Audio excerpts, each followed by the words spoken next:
guys, welcome back to my channel, and today we are going to explore Singapore on a 1-hour duck tour which allow you to see city side by pond, land and water. On the duck, an amphibious military vehicle that was refurbished from World War II. You will drive around the city to check out attractions like the Fountain of Whale and Singapore Flyer. 10. Hit the water to prove back landmarks like the Merlion, Singapore famous statue that sits where the Singapore River meets Marina Bay. And now, let's enjoy!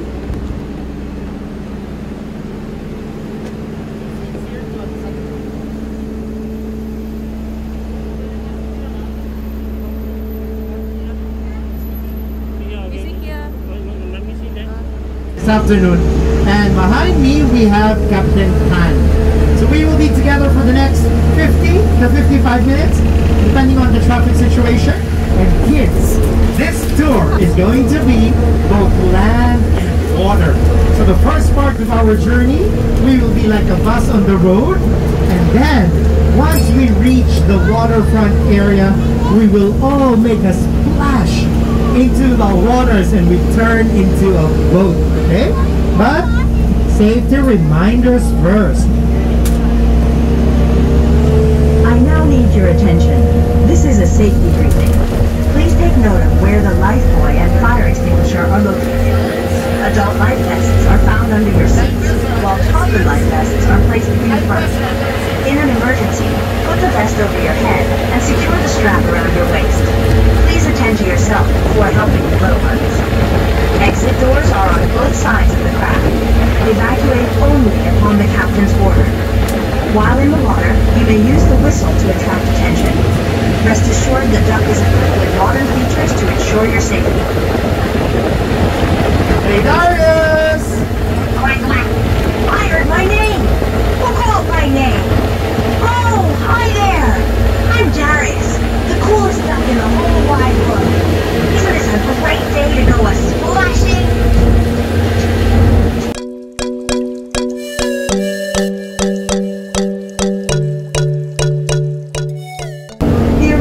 DUCKtours. Now for your safety, please ensure you keep your arms and head within the vehicle at all times, especially when taking photos or videos. Parents, do look after your little ones. Kindly remain seated when the duck is on the move. We will cover the historic Civic District and the scenic harborfront. If there are no holdups in traffic, we will be back here in about an hour. I bet you're a little curious about this wacky duck ride. Let me share with you its life story. Born in the 1960s, it is a bona fide Vietnam War craft. Yep, believe it or not, 3 of our ducks were ridden with bullet holes when we first found them in America. During the war, this duck was used to carry ammunition and rations from ship to shore. It also supported the Marines in their beach landing operations. We have since upgraded it to a modern hydrostatic system with additional safety features. It is now fully remodeled into a cute duck for city sightseeing. Quack, quack, I'm back! There are 2 amphibious tour operators in Singapore. Whee! You got it right! We are the original and the Singapore Tourism Award-winning duck!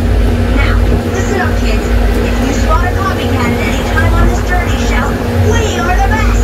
The first to do so wins a duck quacker! Quack! Quack! Okay, kids, take a look. We're now approaching the waterfront area. That only means one thing.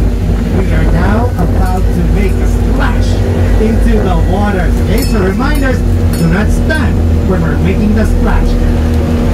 Secure loose items that may drop during the entry, and parents, please look after our little ones.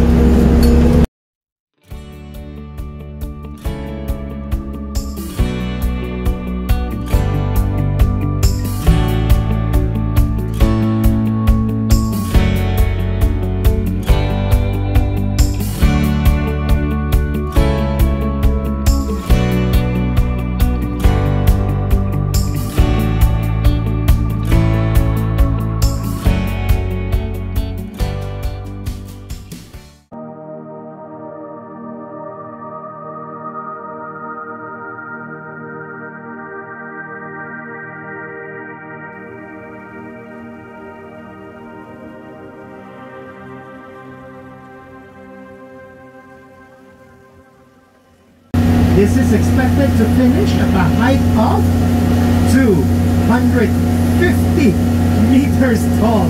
Imagine that, and it is in an island called the Blue Water Island. So that would be like a flyer and a half. Okay, so that will be opening in October this year.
tours, and the duck is full of tourists, we do ask questions.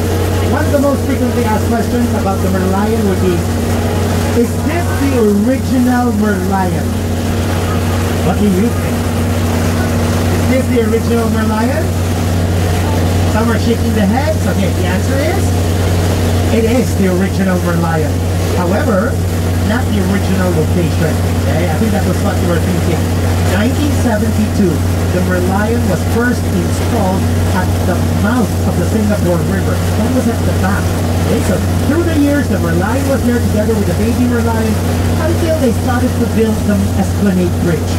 So when the bridge was completed in 1997, the Merlion was locked at the back.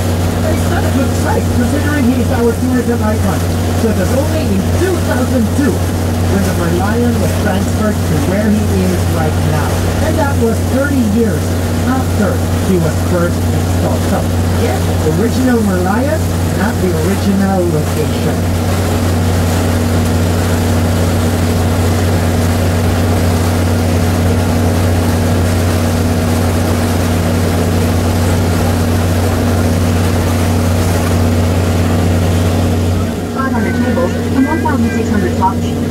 Look up and you'll see the 340-meter long skyline. There you'll find a 150-meter infinity swimming pool. Third in the world behind Macau at 44 million, And Las Vegas at 7 billion. Vegas at 7 billion is contributed by 75 casinos, while Singapore 6 billion is contributed by only 2. If you look at the shape of the Art Science Museum, it is really very unique. It also looks like a giant bowl. Okay? And you know what? On days that they have heavy rains, they actually collect rainwater. In fact, the roof has a hole in the middle which they can open to let the rainwater through. So the rainwater is stored, and guess what? They use that to flush the toilets. So you get to maximize rainwater. Ahead is the Helix Bridge. The bridge has 4 viewing platforms at strategic locations, providing stunning angles of the Singapore skyline, as well as underscoring events taking place within the Marina Bay. When night falls, the bridge is illuminated by a series of multi-hued lights that enhance the double helix design, which was inspired by the DNA structure. We are in the Marina Bay Reservoir. In the past, it mainly contains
we missed the race last year. We didn't have any race.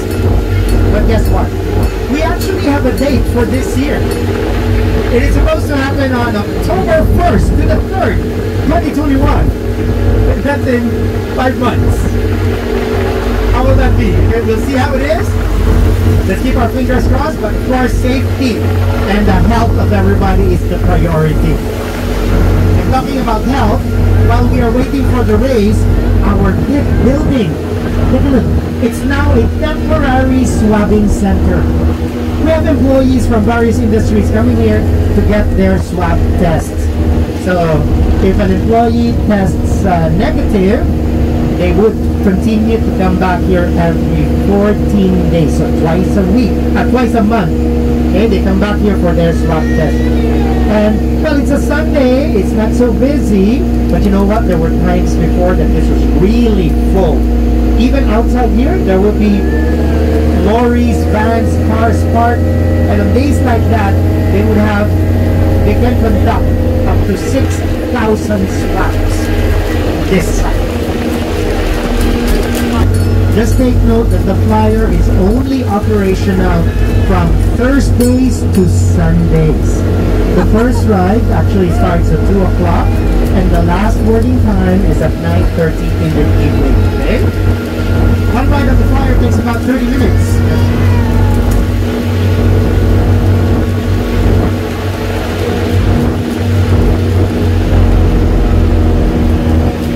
On our right is the Ritz-Carlton Hotel. Notice the octagonal windows? Shaped like the Bagua, an ancient chart used to study feng shui, the windows are believed to absorb good fortune and ward off evil. Check out the Singapore $1 coin. Yeah, but I want the sunrise answer. Okay. The other answer that sometimes I get would be Changi Airport. Still correct. I want the sunrise. So it is auspicious to face the morning sun, okay? So that's why most of the buildings were actually oriented that way. But there's a practical side to that. You can allow natural light to filter through your building. You can just open the little lights.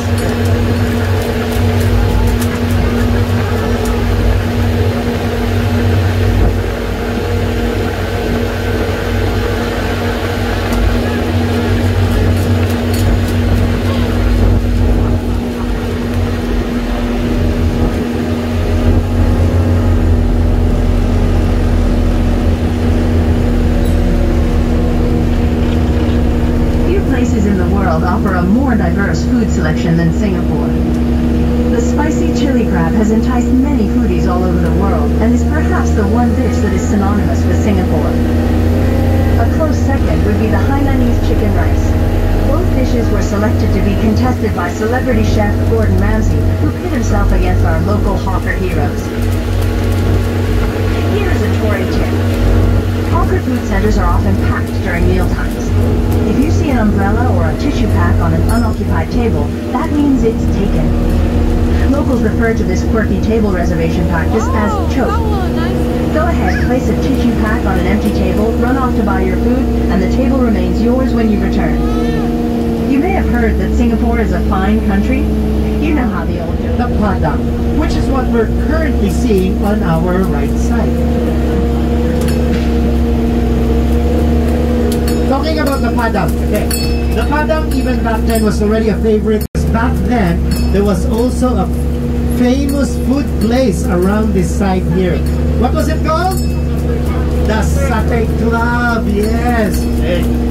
You know what, one time as I was doing this film, when I was saying the Satay Club, a family at the back, they all clapped once, they're happy with the Satay Club. And then the daughter said, my father used to own one of the stalls here, stall number 5.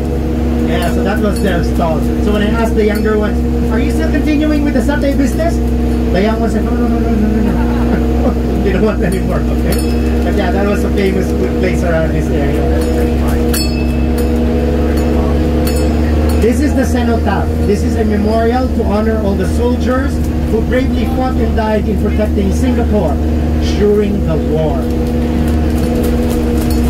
So hopefully when this construction is finished, it will be smooth, because back then they had like square plates, which is a really bumpy. They already started construction on this side, so further down is a little smoother. Can you still remember when was the last time you were in this area? No. Okay. So see?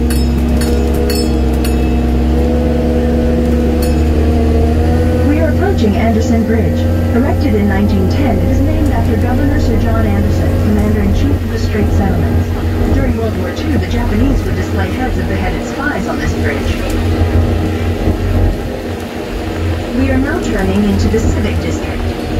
By the 19th century, the British Empire ruled a quarter of the world's population, and Singapore was the crown. The Padang was the center of colonial life, and a place to promenade in the evenings. Europeans on horseback and in horse-drawn carriages were common then. Both the rich and poor gathered here. In the early hours of 8 December 1941, the Padang was bombed by the Japanese. In 3 short months, Burmese impregnable fortress fell into their hands. Singapore was renamed Sionanto, meaning the light of the south. Oh, I think I see a All clocks were bunny set on to that Tokyo side. time, and Singapore entered her darkest days. After the bombing of Hiroshima, General Yamashita surrendered to Lord Louis Mountbatten on 12 September 1945 at City Hall on our left. This was also the venue where Lee Kuan Yew declared Singapore's independence in 1965. Coming up now on our left side is a cathedral, which is about 160 years old. This is the St. Andrew's Cathedral.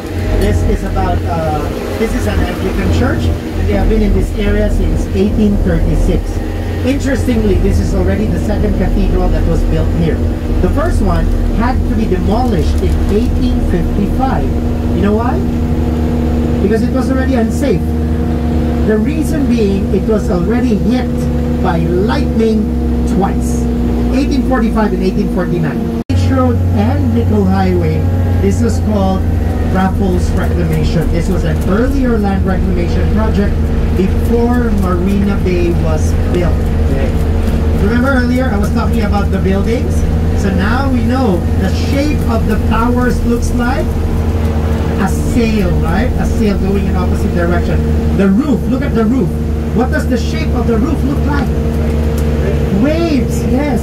Because you know what? This is a subtle way of paying tribute to the history and the heritage of the land that they were built on. So they've incorporated this piece of history. Okay. So when the Ruggles Reclamation Area was completed, beach, that is Marina Bay. And it was so big, 360 hectares of reclaimed land. And it took 20 years for that project to finish or to be completed. And when that was done, the coastline became Marina Barrage area. So from Beach Road all the way to the barrage, that's a distance of about 3 kilometers away, depending on which area you're coming from. We are now at the heart of Suntec City. Chinese geomancy had a great influence over the architectural design here. Suntec City is modeled after our left hand. Notice the 5 finger-like towers surrounding us? The shortest tower on our left represents the thumb. Positioned in the center of the palm is the world's largest fountain. Uniquely, the water flows inward. According to Chinese geomancy, this signifies wealth flowing into one's palm. If you're in Suntec this evening, remember to catch the free water fountain laser show at 8 p.m. Do you hear that? Suntec is like our left hand. Okay, take a look at your left hand because our thumb is Tower 5. That's the shortest tower. Then we have towers 1, 2, 3, 4. Looks like this. And the fountain is in the middle.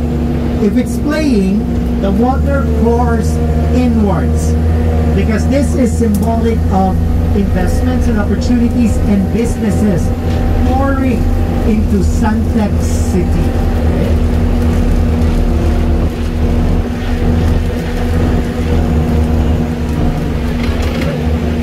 We are now coming to the end of the tour. Remember to check with our crew at Suntec for your boarding pass privileges. Enjoy great savings to all top attractions in Singapore, such as the Playa, Universal Studios, Gardens by the Bay, SEA Aquarium, River Safari, Night Safari, Zoo, City Night Tours, and more. Thank you for choosing Duck and Hippo. If there's anything that we can do to make your stay here even more pleasant, please let us know. Gratuities are customary. Feel free to tip any of our deserving crew for good service rendered. And finally, before you alight, remember to take all your belongings. Don't leave anything behind.